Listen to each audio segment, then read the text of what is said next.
Coming to you from the TheEoNProject Studios, overlooking the vast, pristine acreage of Primrose Village. Greetings from this hidden gem of the Blackstone Valley. You're listening to Experts of Nothing with Mike and Jay.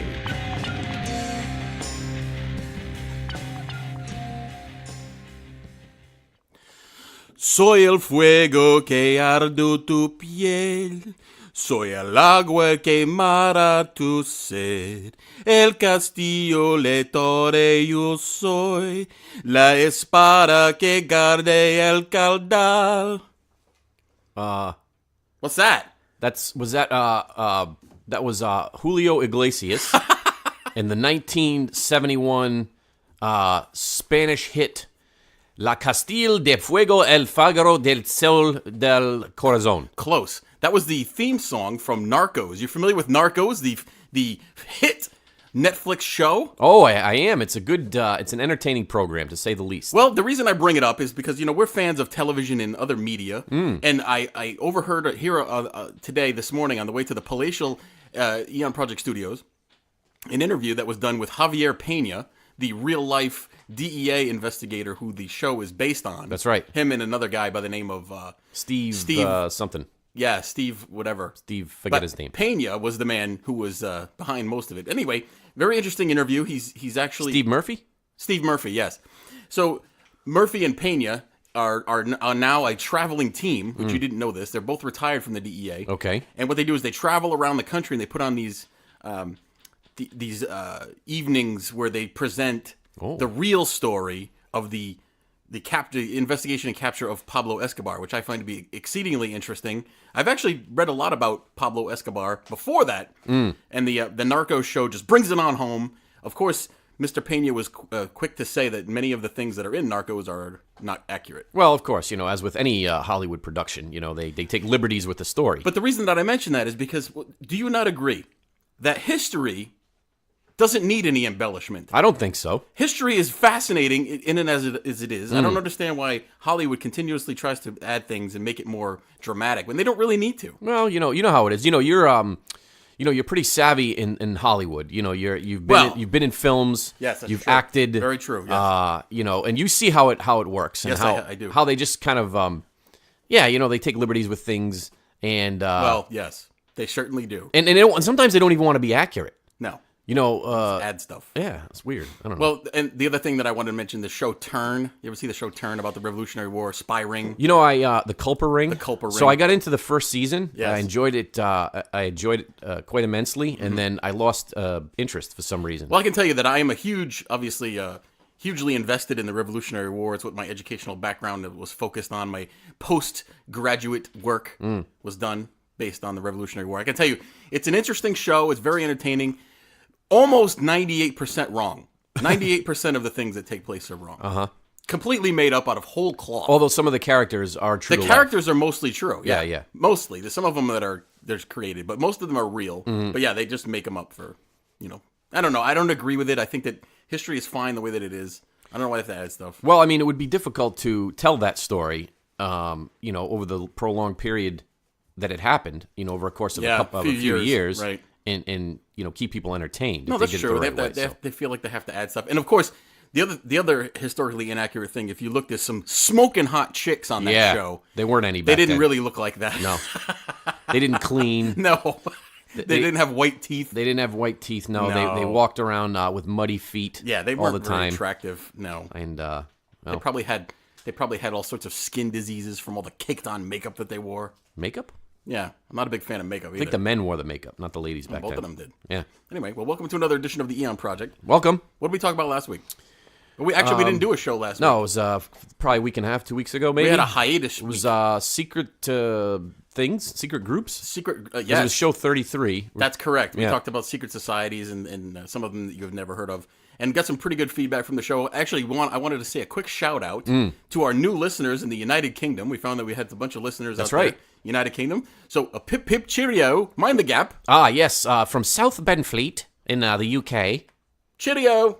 Which is close to the water there. We should do an entire show in a Cockney accent. They're probably thinking we're Stupid? ignorant and stupid Americans. Probably, right as now. usual. And also the usual. a smattering of new listeners out on the west coast of the United States. More West Coast listens. So hello. It's great. No, everywhere. We're growing by leaps and bounds. Yeah, so this week we're kind of dovetailing a little bit off of the last episode, and that's we're going to talk about some secret societies, well, one in particular, and then also we're going to talk about, this is a listener suggestion, by the way, which we do take listener suggestions for shows. We're going to talk about some lost gold. Ooh. We're going to talk about the Knights of the Golden Circle. Oh, that sounds mysterious. Which is a very, very mysterious group. I like gold. I'm going to talk about gold. You going to talk about gold? I'm actually going to talk a little bit about the origins of gold. Okay. What is gold? Let's talk about that after. After. You're later. I'm later. I'm coming after. Oh, and we're going to have a halfway point. We're going to have a contest to show, to see who is the most versed in the realm of obscure superheroes, obscure comic book heroes and their powers. We're gonna have a trivia show about that at the halfway point. I'm gonna predict that Mike wins. Probably because well, we can talk a little bit about our comic book background later. So I'm going first today, right? Sure. So the first thing that I'm going to talk about today, I have a question for you, actually. Oh, I like questions. What if I was to tell you that one of the deadliest, wealthiest, and most secret and subversive spy and underground organizations in the history of the world operated here in the United States from the middle of the 19th century and may even continue to exist today? And most people have never heard of them. Okay. What would you think about that? I would think that'd be interesting. Is it the court jesters of Amsterdam? No, but that would be a cool name for a band.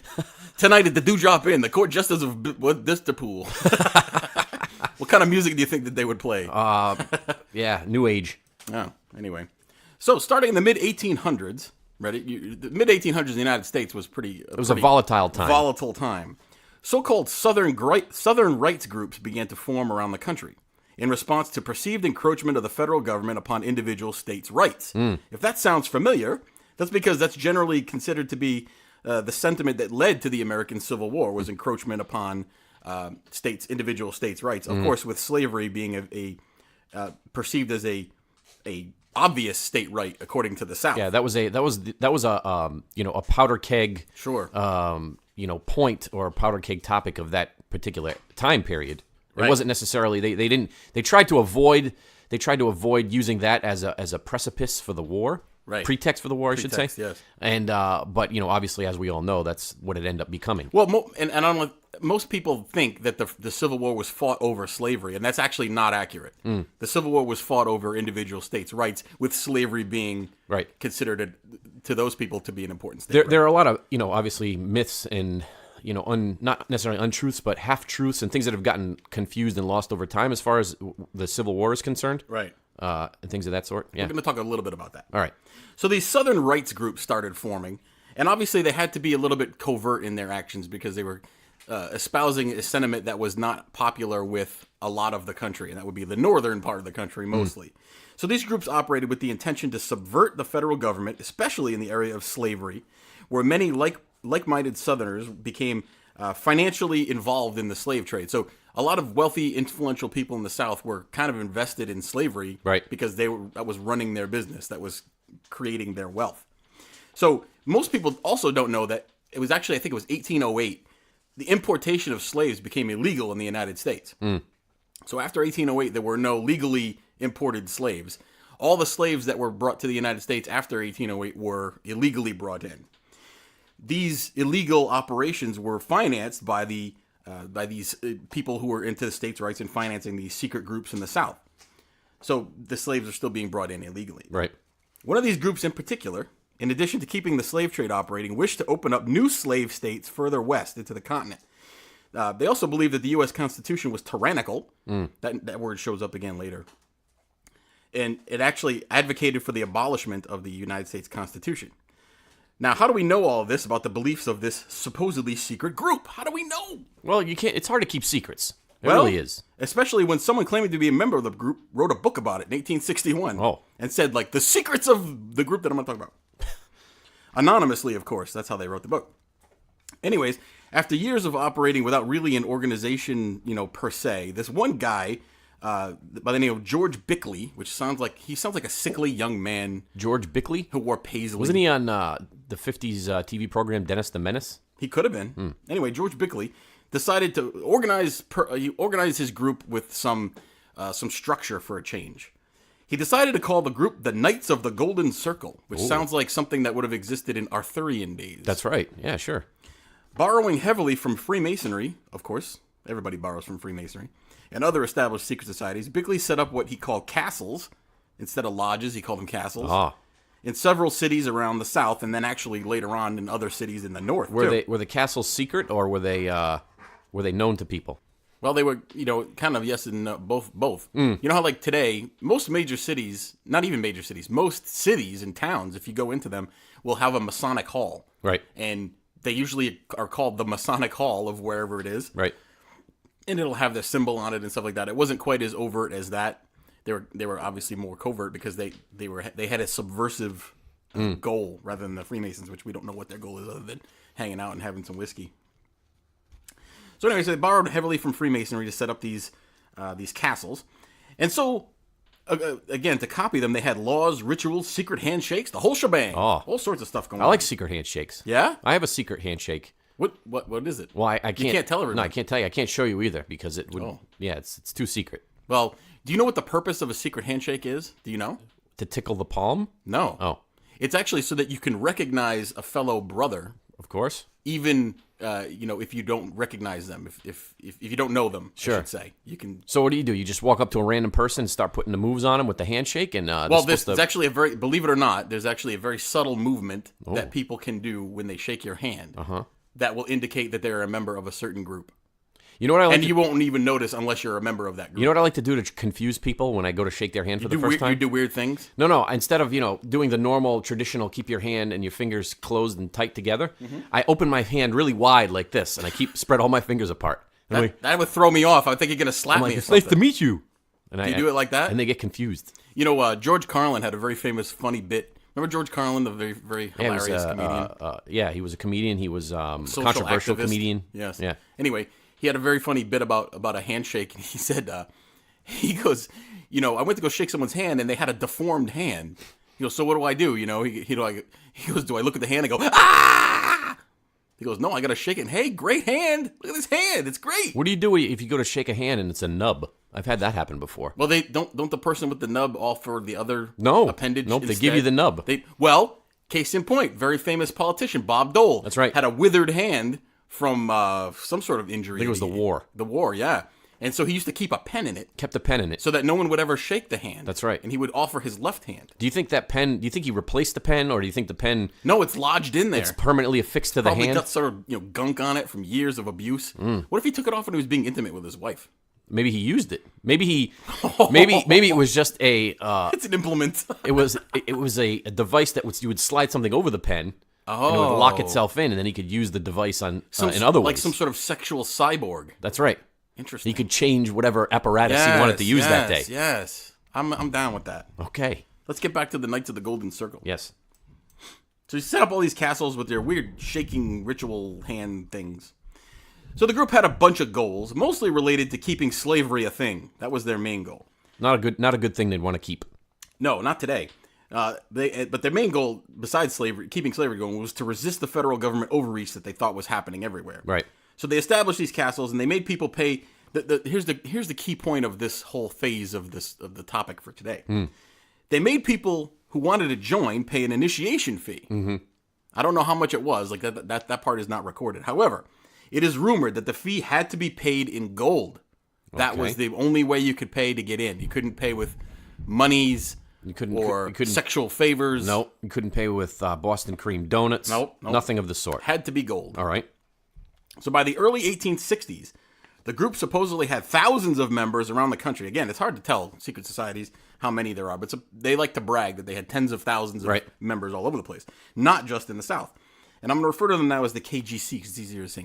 Yeah. So they were not only content with nonviolent ways of resisting the federal government. There was a group of them, and I didn't get into this much as far as preparing notes for today, but there was this really, really long delineation about how the group was set up, and it's a lot of administrative crap that we don't care about. But basically, it was formed into two different groups. It was a regular KGC group that just had their meetings and did fun drives and all sorts of crap, that normal stuff.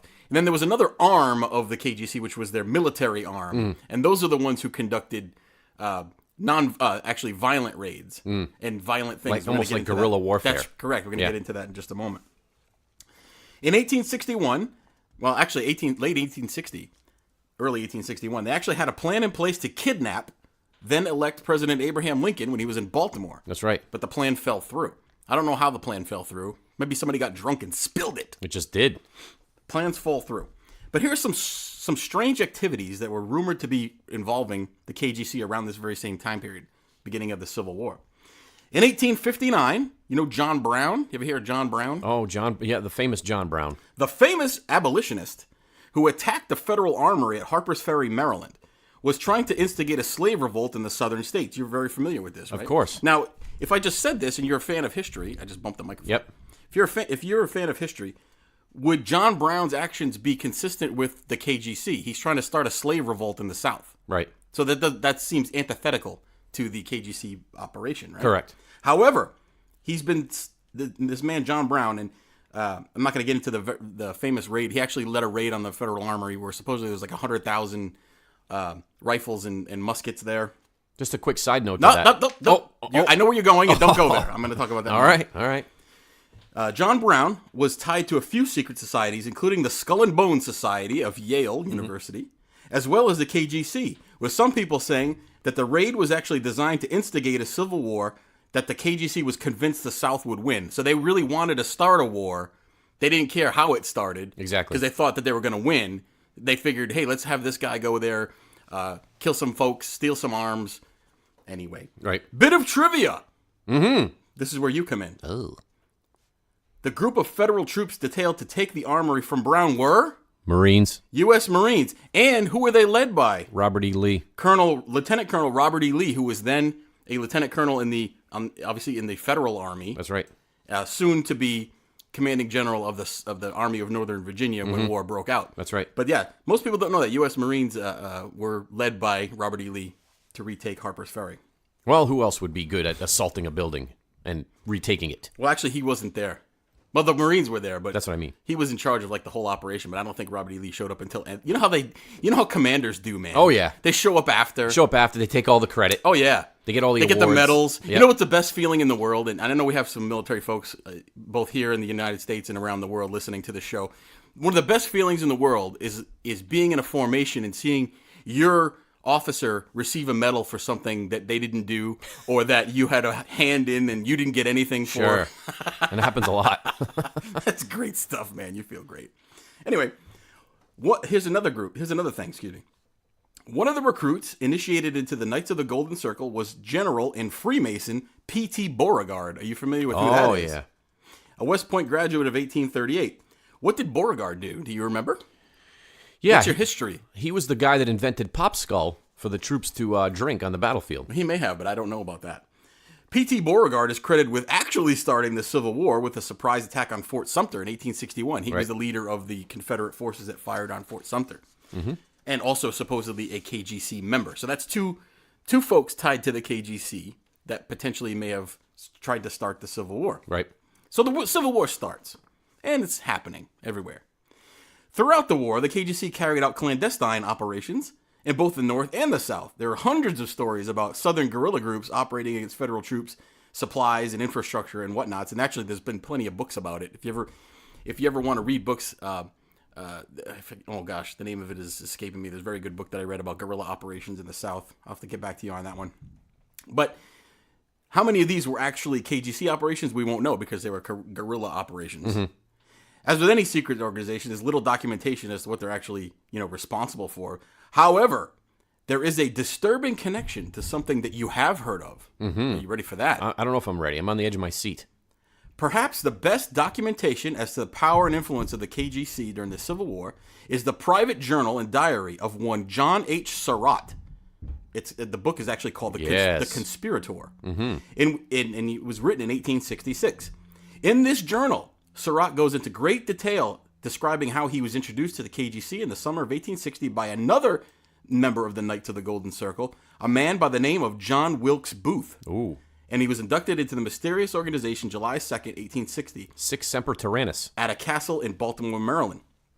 Surratt describes the elaborate and secret induction ceremony and its rituals, and tells of cabinet members, congressmen, judges, actors, and other politicians who were in attendance and were members of the KGC. Well, it's just it's a theme that runs through American politics going back as long as there's been American politics, and that is in the public eye, they you perceive them in one way, and they put themselves out there in a certain particular way to garner votes and things of that sort. But behind the scenes, they're doing other things, secret desires and secret wants and things of that sort, and they're funding and taking part in these things. It's funny that you mentioned that, and this is not part of this story, but most people don't realize, or maybe they do, a lot of the officers in the Revolutionary War on both sides, the British and the American sides, were Freemasons, and sometimes would meet in secret, which would be considered, like, imagine that today. Like the American Army and the Iraqi Army generals would meet at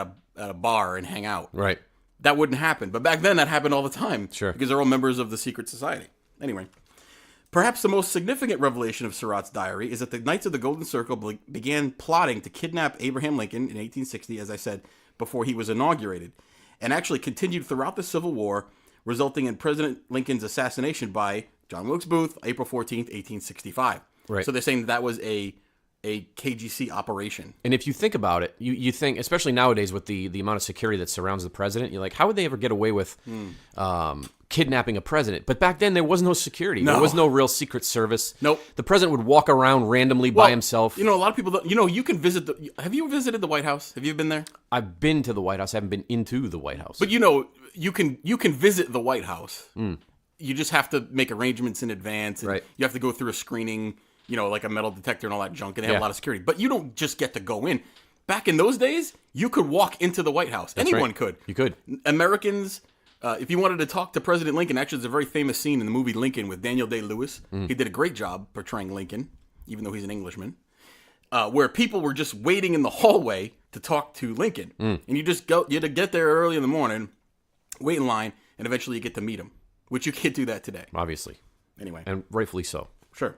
So it's widely believed that at the end of the Civil War, the KGC went even deeper underground, but kept operating, trying to keep Southern rights alive, as well as prepare for a second Civil War that they were sure was going to happen. That's right. Some people say that the group died off around 1915 or so when all the guys got old and died. However, some people believe they continue to operate to this day, with membership being passed down generationally. So what do you think about all this? I don't think it's out of the realm of possibility. As a matter of fact, I know it's pretty much been proven historically now that this group existed. Oh, they were a real group, and for sure. And that they were funding these different things, and that's part of. I don't know if you're going to talk more about this. No, I'm done with my part. Yeah, so that's and kind of what I'm going to get into a little bit later on, and that is they needed financing, right? They needed a way to fund this second Civil War, to fund their guerrilla operations around the country. Yes.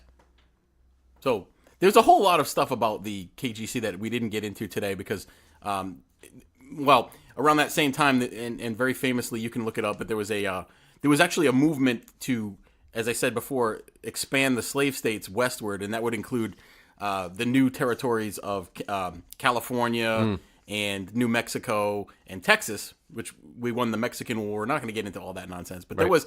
there was a movement of the KGC to push into those areas, and actually there was a plot, in effect, that there was going to be a new the territory of Mexico was going to be taken over by subgroups of the KGC, and they were going to create a military dictatorship and everything like that. Right. Yeah. So the Central America, Mexico, portions of the southwest of the United States were basically that golden circle of territories, which is where the term comes from. Interesting. Yes. Anyway, that's the KGC. Interesting. Is it not to be confused with KFC? No. Which is delightful. How come they don't call it Kentucky Fried Chicken anymore? They actually go, what do you mean? They went back to that. I thought they just called it KFC now. It was Kentucky Fried Chicken for years and years, and they thought it had a negative connotation when it came to people's health because it was fried food. Oh, because so they changed the name and now they think it's good for them? Well, no. So then they changed it to KFC, and now I think it's back to Kentucky Fried Chicken again. Oh. I believe. All I know is they keep changing the Colonel on commercials, and it's confusing the crap out of me. I don't even know who the Colonel is. I think it's part of their bit. It was Norm Macdonald for a while, and then it was Rob Riggle. George Hamilton. George Hamilton is the current Reba one. McEntire. Reba. Reba's got a nice voice. You could be the Colonel. I could be the Colonel. You know what? You look all dapper in the white suit. I would look all dapper in the white suit here. What kind of tie is that? Is that a special kind of tie? Yeah, it's not a bolo tie. It's like I forget what the term is. The Southern thing. Yeah, it's almost like a bow, but then it's got the strings that hang down. I wouldn't wear that. I'd be afraid somebody would strangle me with it. Yeah, you probably I right. have a lot of enemies. You need like a quick release one of those. Yes. To break away. Yes. Like your breakaway trousers that you wear. Well, you know what? Actually, I have a question that you may be well suited to answer. Okay. I know a lot of police departments these days wear uniforms that have ties on them. Most don't, but some do. Are those breakaway ties? Why would I be well versed in this? I don't know. You seem to know a lot of things about uniforms. Well, I'll tell you this: when I was in the military, they didn't give you breakaway ties. No, they gave you regular ties. You had to get one, and they showed you how to choke people out with them. But I do believe that through the law enforcement community, the clip-on tie that just to avoid that exact scenario. Imagine a police officer has to lean over into someone's car to talk to them or whatever, and they grab his tie and take off. Yeah, you don't want that to happen. Get caught up in the window as it's rolled up. That'd be bad. I wonder, would that be a deadly force authorized situation? Dragged by a car? Someone's dragging Absolutely. you, you can pull out your weapon and shoot them? Of course. Sure. Of course it is. You know what? If you do that to a cop, you deserve to get shot in the back of the head. As we've seen in the news recently, vehicles are deadly force weapons, of course. Yes, they are. Anyway, are we at the halfway point of the show? We're close to the halfway point of the show. We're going to get into our next little bit here. And so Mike and I like to test each other's knowledge on things. We like to do various different things. So today is outside the box a little bit. Yes. So maybe we should talk a little bit about our... Yeah, that's a good idea. I don't want to sound... See, here's the thing, though. I don't want to come off as a geek.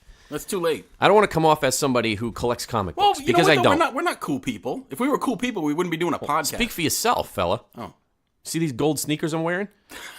So anyway, for a very short period of my life and Mike's life, we were into collecting comic books. I don't know why. Yes. Mike was in it before I was, yes. and he dragged me into it. I did. And it was probably between the ages of maybe 14 and 15 for some reason. Yeah, it was like the early 90s.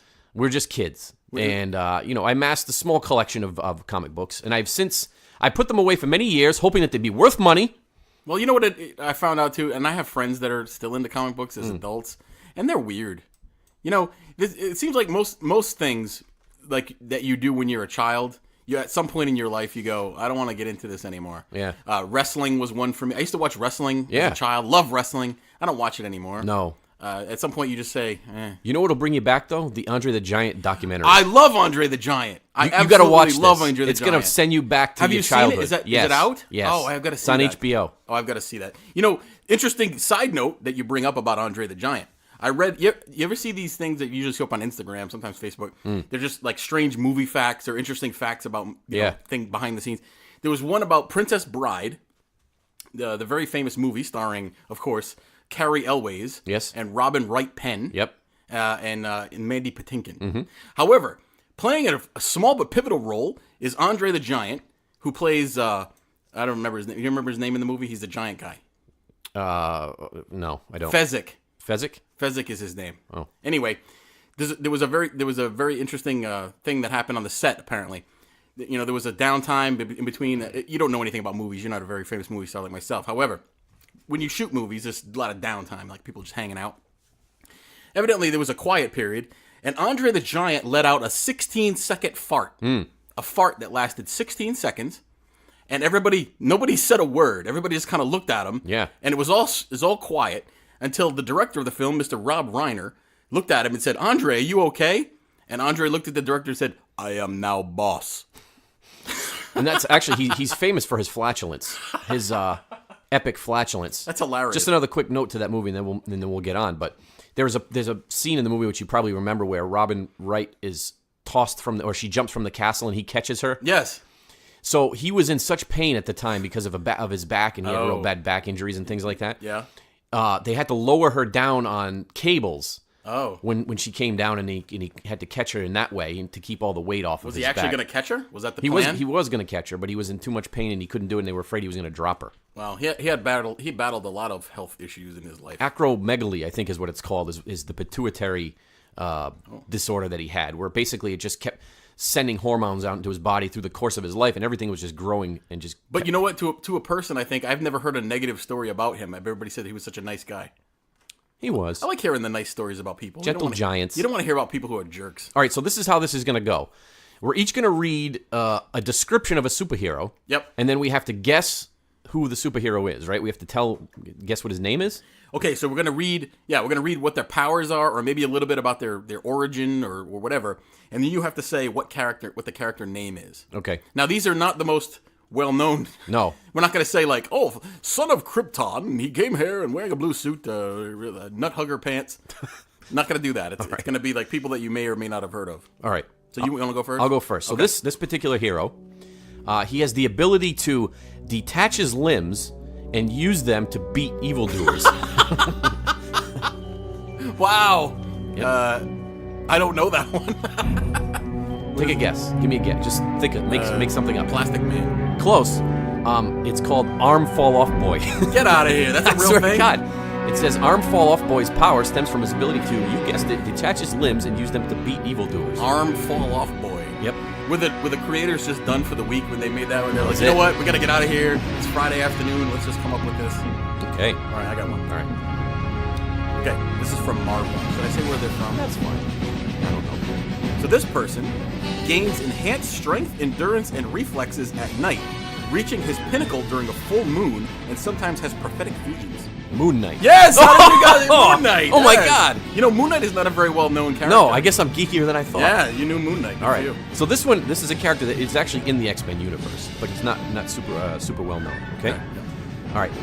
His genetic mutation is not a power, but rather a change to his physical appearance, resulting in his skin turning blue. He has no other discernible powers or abilities. However, he is an aspiring rapper. He's just blue? He's blue and he can rap. Oh, God. I don't know. His name is Jazz. Jazz. Yeah. You don't So why is remember he just blue? He's a rapper. He's a blue rapper.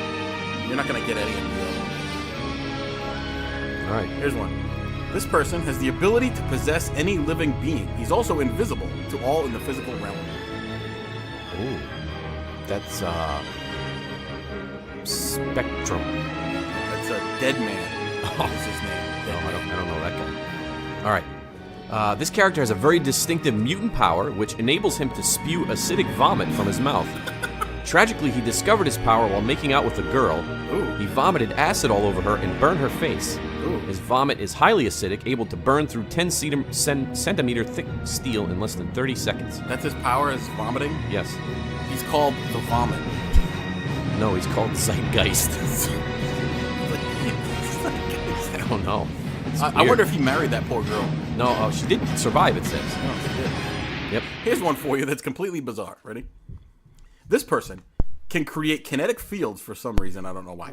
But what's important is that he can only use his powers when he's in physical duress, meaning excruciating pain. To help stimulate his powers, he built a truly terrifying-looking S&M style suit, complete with internal barbs and spikes that constantly rake his flesh. Ooh.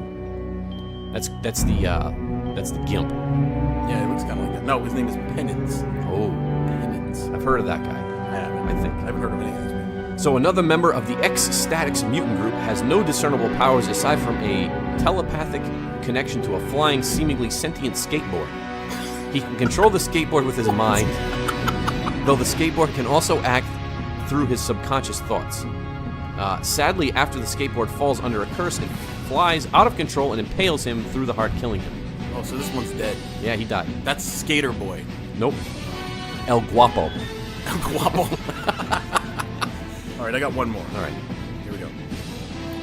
This person was a corrupt man by the name of Cyrus Gold, until his untimely death in Slaughter Swamp. Since then, his entire existence has been an unending cycle of death and rebirth.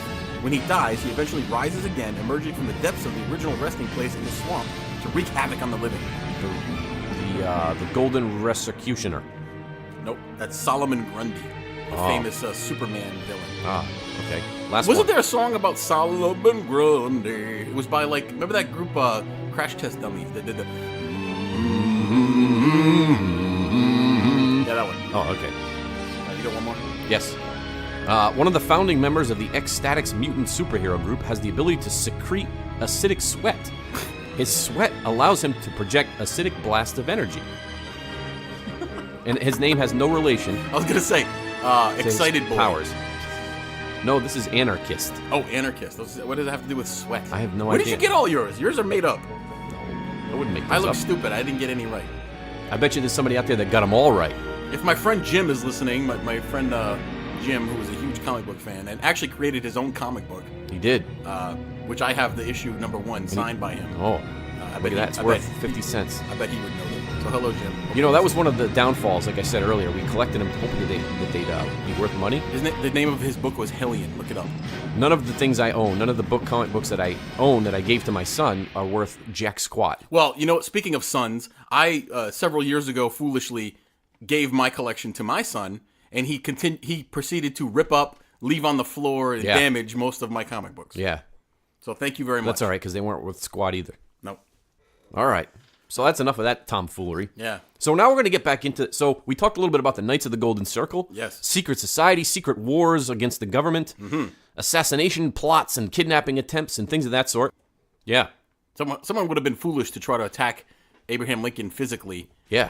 Because he was many people don't know, a champion wrestler. He was a tall, slender man. Yep. Wiry. He was wiry. He was very strong. Twist you in a pretzel. He was a frontiersman, born in a log cabin. That's right. He could twist you into, like you said, he could twist you into unimaginable shapes. He had a beard. He had a deformity called cauliflower ear. He did. Which made his ear look all deformed from a wrestling accident. That's right. Anyway, continue. So, gold. We're going to get into gold. So we talked about Knights of the Golden Circle, right? So how are they funding all these crazy little expeditions and things that they were doing? I don't know. Fundraiser? They had bake sales. They did. They sold chili at the fair. Exactly. Chauncey's Chili Bowl. Chauncey's Chili Bowl. Anyway, gold. Frank Frankskin's So gold, as we all know, gold has value, right? Gold has long had value with several societies and situations and civilizations across time. Sure. But what the hell is gold? I don't know. It's some sort of metal. It is a metal. And did you know that gold, and I'm going to give this, I may lose a few people here, but I want to give a little bit of why does gold have value? And I want to talk a little bit about what it is. That's a good question. I don't know. And so where it comes from. And I can tell you probably one of the theories of where it comes from and why it has so much value. Okay. So in its purest form, it is a bright, slightly reddish yellow, dense, soft, malleable, and ductile material. Malleable and ductile. It's resistant to most acids. It's a relatively rare element, as you know, Mike. Yes, I do. It's a precious metal that has been used for coinage, jewelry, and other arts throughout recorded history. Gold member. And here's an interesting note. There's 186,700 tons of gold that exist above ground. How do they know that? How they figure that out, I have no idea. Somebody's got a scale. But about 50% is used in jewelry, 40% is in investments, which you have to invest in the gold market, and 10% in industry. In other words, they use it for electronics. They're always telling me to invest in gold. I watch these commercials. Oh, you got to have gold in your portfolio. First of all, I don't have a portfolio. Second of all, how the hell would I buy gold? Gold is like $5,000 an ounce. You got to invest in it. What? You invest. So where do you go to invest in gold? It's like this Bitcoin nonsense that's going around in cryptocurrency. I don't even know what that is. I feel stupid. Everybody that's investing in it, wait till the bottom falls out of that. You guys are going to be... What are they investing in? It's nothing. It's something that's made up. It is. It's a couple guys like you and I sitting in front of a computer. They just type in some algorithms. What? We should make something. We should make our own currency and see if it gains value. What do you want to call it? The Mike and Jay. It's a coin. Call it the... It's made out of dried dung. It's an actual coin. You go on, you buy, and we ship Physical it to you. coin. Yep. And it's just us going out and scooping up dung in We'll the even backyard. sign it for you. Anyway. All right, so gold is used in infrared shielding, colored glass production, gold leafing, tooth restoration. Oh. Certain gold salts are used in anti-inflammatories in medicine, so you can consume gold. I didn't know that. That's right. So China is the world's largest producer of gold with like 450 tons a year, apparently. So an interesting fact is Ghost. Maybe we'll talk about ghosts next week. Yeah, we haven't talked about paranormal stuff in a long time. Gold is the most malleable of all metals. You ready for this? Sure. A single gram, which is not much at all, can be beaten into a sheet of 1 square meter. Wow. Yes. Isn't that amazing? I don't know how much a gram is. So I don't do drugs. A gram is tiny. But anyway, so why is gold valuable? I have no idea. And there's a theory out there that gold comes from the center of the sun. Or the center of supernovas, basically. So all the gold that's on Earth or contained within the Earth comes from the explosion of stars. So it's the rarity of the item that makes it Right. valuable. So gold is basically, the theory is that it was produced in a supernova nucleosynthesis. I see. That's right, which is the collision of basically neutron stars, and it comes out in the dust of the neutron stars when they explode. And because the Earth was molten when it was formed, almost all of the gold present in the earthly probably sank to the planetary core. So most of the gold you can't get to. You can't get to it. So most of the gold that's in the Earth's crust and mantle is thought to have been delivered to Earth later by asteroid impacts about 4 billion years ago. So as asteroids hit the Earth, the gold gets sent to the surface. That's right. I see. So people are wise, and they're going back thousands of years. And from the Balkans, for about 4th millennium BC, they found artifacts in gold. Those Balkans. And things of that sort. And other gold artifacts, such as golden hats and the Nebra disc, which you're familiar with. Gold hat? That would be heavy. They appeared in Central Europe from 2,000 years before Christ during the Bronze Age. I see. So why they call it the Bronze Age if there's all sorts of gold going around? Why they call it the Gold Age? well, they made some things in gold. They just make stuff up. As we know, gold is mentioned quite frequently in the Old Testament. Yes. We know the story of the golden calf. Yes. The golden menorah. So as we know, even in the Bible, Golden manure? Menorah? See, I told you we're going to invest in golden dung. Dung. That's a fun word to say. Dung. You can make a whole song like that. Could. Dung dung da dung. Continue. Anyway, where was I? You're talking about gold. Ah, yes. That's right. Cultures throughout the years, throughout history, throughout the decades, throughout the millennium, such as, name a couple, quick. Incas, Romans, Egyptians, Arabians. All right. Native Americans, namely the Aztecs, regarded gold as the product of the gods. And you ready for what they called it? What they call it? They called it god excrement. So God poo. Back to the dung again. What is this with poo? I don't know. It's a theme that's running deep in the gold show. It's very important to us. However, for most indigenous peoples of North America, gold was considered useless, which is kind of something we talked about before, where the Europeans valued gold, and but they just used to throw it away. That's right. That's right. And they the natives, they valued things like obsidian, flint, slate, things of that sort that they could actually use for used practical obsidian purposes. for weapons and stuff. That's right. And we all have heard of alchemy, right? Yes. It's alchemy is basically the pursuit or the pseudoscience of trying to turn other base metals into gold, like lead. That's correct. And things of that sort. You know what I would like to do? What's that? I would like to be able to turn water into lasagna. That would be my alchemist. Do you enjoy lasagna? I love lasagna. Are you a fan of lasagna? I mean, I've eaten it. You don't like lasagna? You know what I'm not a fan of? What? The ricotta cheese. Why not? Ricotta. I don't like Yeah, it. you know what? You ever watch the shows like Master Chef or whatever? Yeah. Most human beings call it ricotta cheese. Yeah. No, you go in there, they go ricotta. No, and they have to say it like that. They'll be talking all normal, like, okay, we're Yes. going to make this pasta dish today, and we're going to put ricotta cheese on it. Just like when you're watching the news and something bad happens in something like Venezuela or Nicaragua, they go, today in news there was a tornado in Nicaragua. And you're like, why are you talking that way? Oh my God. Just say it. It's like Christian Amanpour. Christian. And they're going down to Venezuela. Amanpour. They have to add the syllables. So anyway, so as we know, alchemists were not successful in changing other metals into gold. However, an interesting tie into the Knights of the Golden Circle. Oh. The symbol for gold. A U. Nope. It was a circle with a point in the center. Oh, a circumpunct. A circle point. Circumpunct. Circle pump. So that means God. That's right. That's So the God symbol. How does this tie into what the hell we were talking about earlier? I don't know. So apparently millions of dollars of gold, when we talk about going back to the Civil War, and we talk about funding for the Knights of the Golden Circle. Well, wait a minute. So actually the tie-in is that throughout history, gold has been very important to people. Important and valuable, and people do just about anything for it. Right. As they do today. As they do when you go to buy your wife a golden ring.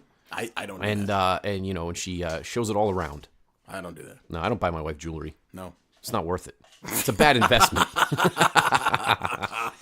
That's good. No, she's not listening.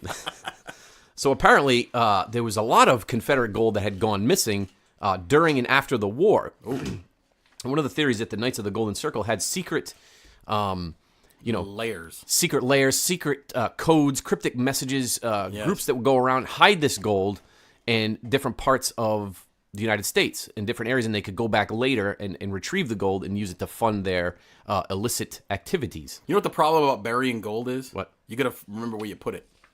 That's I right. can't remember where I put my car keys. You know what? Has there ever been? And here's something that drives me nuts. So I watch the Money Pit show. I don't watch that because Curse of Oak Island. It's all a big tease. Nothing ever happens. And actually, this is a tie-in too. So one of the investors on the Curse of Oak Island, the Lagina, one of the Lagina brothers. I don't like the Lagina brothers. They look like jerks. I bet they would have beat me up in high school. I think it's Marty Lagina. He's started a new investment, and there's a show called Civil War Gold, I think, or Confederate Gold on the History Channel, and they're searching in Lake Michigan to supposedly find some of this gold. Which let me just tell you now, 5-6 seasons into it, it's going to be exactly where it is today. Nothing is, and found. They're not going to have found anything. No. Same thing with the Oak Island mystery. They've yet to find anything of significance. But you keep watching it. So They keep showing you the thing because you keep watching it. Well, that's why I refuse to watch the new show, because I'm I going to don't get watch hooked in. any of it at all because nothing ever happens. You're like, oh, today we're going to go down into Shaft B, and you're like, Shaft A didn't have anything. Shaft X doesn't have anything. You just like to say shaft. I enjoy shafts. Anyway, let's continue. That just makes my point, though. When in recorded history have you ever found that a treasure was purposely buried? Well, yeah. And then gone back and found again. I mean, they've found artifacts, obviously, under dirt and sediment and things, but most historians believe it or not, that it's a buried treasure is a myth. That, there used to be commonly held belief that pirates used to bury their gold. They never did that. Right. And as a matter of fact, pirates very often wouldn't even seize gold because there wasn't much they could do with it. They would seize cannon and guns and commodities and things like that. But they definitely wouldn't have been burying their gold everywhere. That's right. That So doesn't make any sense. we talked about some of the Confederate gold was supposedly hidden throughout the South. One of the examples of this was when Union troops were on the verge of invading New Orleans. New Orleans. Confederates basically quickly removed millions of dollars of gold to a safer location, which would have been the city of Columbus, Georgia. And that gold was temporarily stored at the Iron Bank. Ooh, the Iron Bank. By William H. Young in October of 1862. And, getting back to General Beauregard quick. P.T. Beauregard here. P.T. Beauregard was ordered to take the gold from Young's bank in Columbus, but Young refused to release it. What? I say, what did he do with it instead? Until he was compelled to do so by force, which happens a lot of the time. I declare you to be a miscreant. And Beauregard, in his biography, said, what became of the coin is a mystery. I wonder if he talked like this with his raisin voice. Well, P.T. Beauregard. General Beauregard here. Get you some Cajun biscuits. Supposedly George Trenholm, who was the treasurer of the Confederate States of America for the last year of the American Civil War, he was arrested after the war. What a jerk. He was accused of making off and absconding with millions of Confederate assets. The word absconding. That's right. And here's a quick side note. 1994 hit movie. Jean-Claude Van Damme. Time Cop. Time Cop. I love Time Cop. I had a crush on the girl. What was her name? That was, oh God, what was her name? In Time Cop? Yeah, his wife. Oh, my. She was in Ferris Bueller's Day Off, too. Oh, Mira Sorvino? No. No. You know who I'm talking about. Oh, God. yes, Ferris Bueller's love interest. I don't remember her name. You're going to have to look Mia it up. Hamm. Yes. No, that was a soccer player. Mia Khalifa? Oh, no, wait, she's a porn star. Wiz Khalifa? I can't remember. It was Mia something, was it? Yeah, something like that. People are probably looking at it going, oh, I don't know what the hell these people are. All right, so anyway, Time Cop. Mia Sarah. Thank you very much. We named every Mia that we know. A single traveler from the future hijacks a shipment of Confederate gold using advanced automatic weapons with laser sighting. This gold is mentioned later to be used as an untraceable payment to terrorists in the 20th century. So that was Time Cop. Well, there was another movie about the KGC and Confederate gold, too. What was that? National Treasure 2. Do you talk about that later? No. National Treasure 2 was all about the plot to kill Lincoln, Confederate gold that was hidden in the mountains of in the Black Hills of South Dakota. Ooh. Anyway. Yeah, so starring Ed Harris, a great actor. I like Ed. He's a nice guy. Seems like a good dude. He's in that new show Westworld. The first season confused me. I'm not very smart. So anyway, Union troops, as they were closing in on the Confederate capital towards the end of the war, which would have been Richmond in April of 1865, the Confederate president Jefferson Davis, who was a handsome man, Jefferson Davis here, and the rest of his crew, they basically fled southward or word. Jefferson Davis fled dressed as a woman. Did you ever hear that story? That is true. He did dress as a woman, and he was ridiculed for many years. He's a coward. Allegedly, his expedition was carrying considerable amounts of gold, silver, and other coins, and then the Union finally caught up with them in Irwinville, Georgia, on May 10th of that same year. And so basically, he didn't have.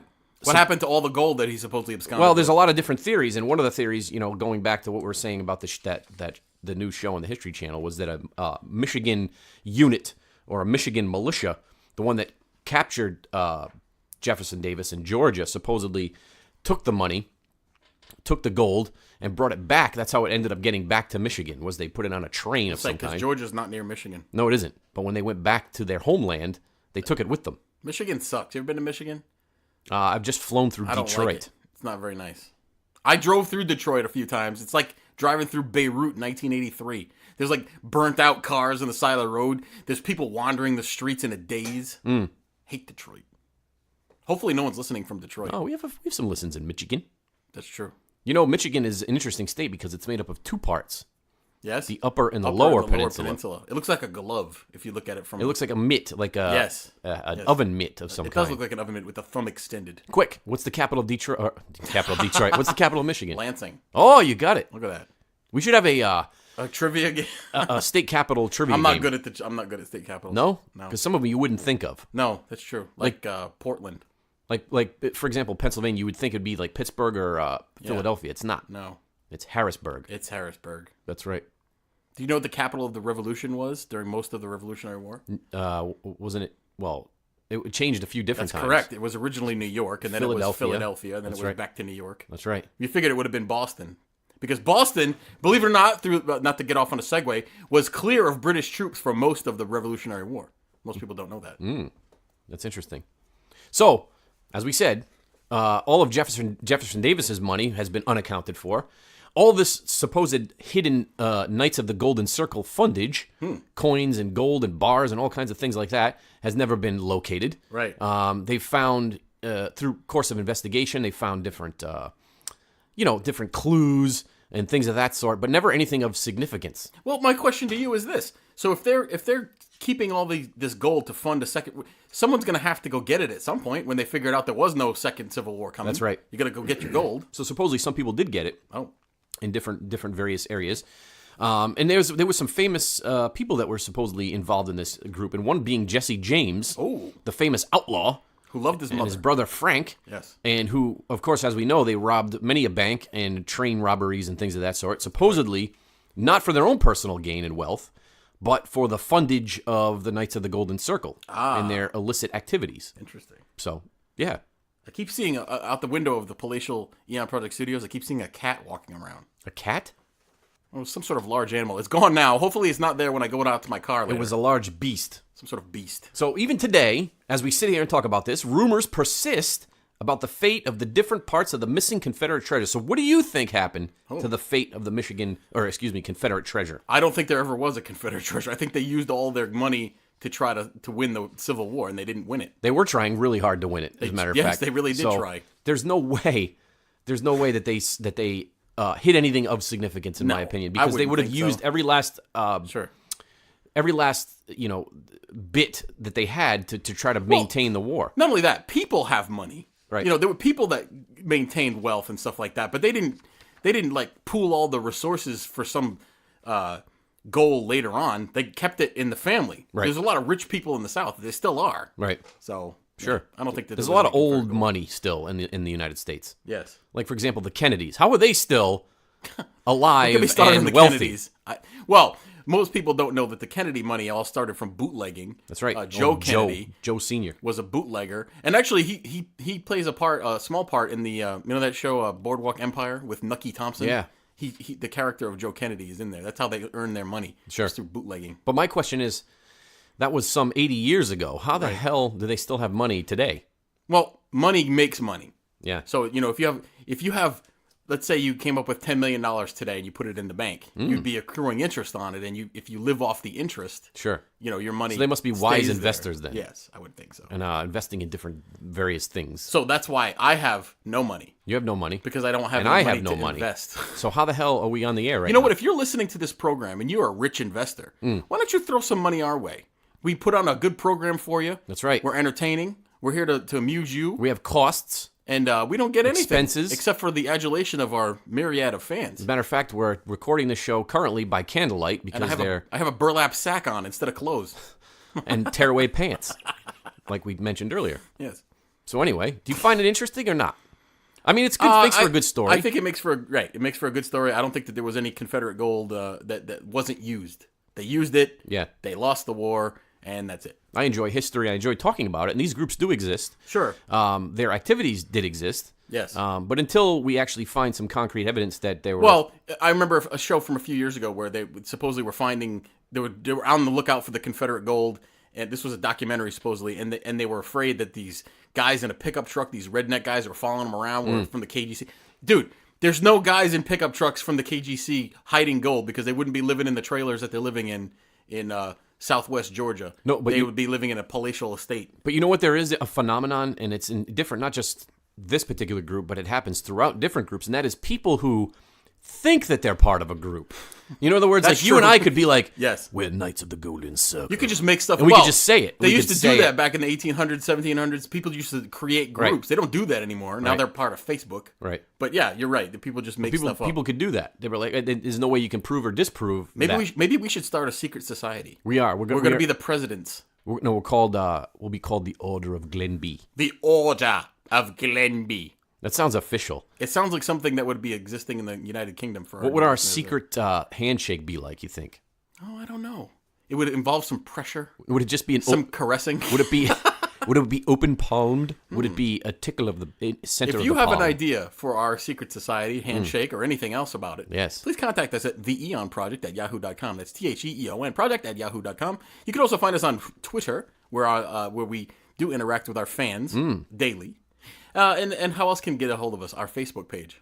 That's right. We don't have our website yet because we're poor. We're poor and we're dumb and we're downtrodden, so we can't figure that stuff out. Nope. But anyway, all right. So we're actually we're trying to set up an interview with a gentleman. Oh yeah, we got an author interview who wrote a book about a mysterious series of events that took place in Chicago years ago. Yes. So we're going to try to get him on the air relatively soon, and we also have some new and exciting things coming up as well. Yes. So, do you have any parting thoughts, friend? No. Well, I want you to go look. When you leave here today, I want you to go look up Arm Fall Off Boy. Arm Fall Off Boy. And read about him and what he does. I'm going to do that. All right. So until next time, just remember, the truth exists. Believe it.